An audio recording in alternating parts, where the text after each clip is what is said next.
So, in closing this debate, um, we as the affirmative want to reiterate that there is no evidence showing that there is a deterrent effect by having the death penalty in place. And we feel that just because some of the population feels that it does, it still doesn't give the government the right to continue to take the lives of individuals, especially when some of these individuals may be innocent people. Protecting the lives of innocents should be should outweigh protecting the opinions of something that doesn't exist.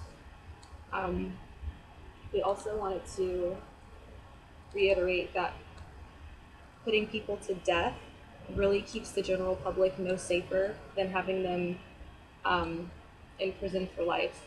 Our opponents made the claim that the government should be allowed to kill to protect the greater good, but putting someone in jail is doing the same effect. They're not on the streets, and they don't have the chance to kill again.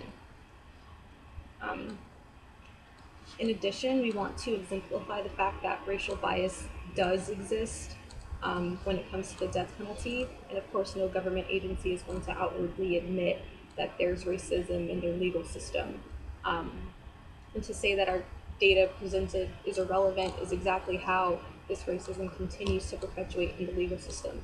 They look at the numbers and they say they don't matter, but the numbers do matter.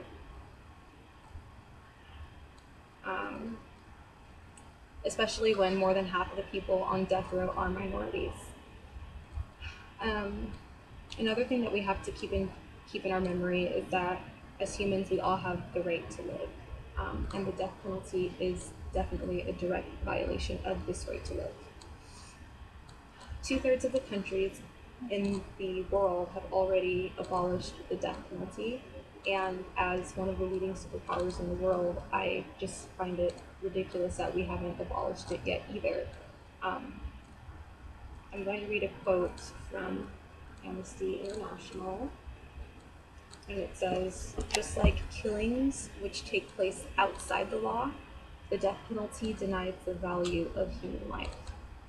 By violating the right to live, it removes the foundation for realization of all rights enshrined in the Universal Declaration of Human Rights."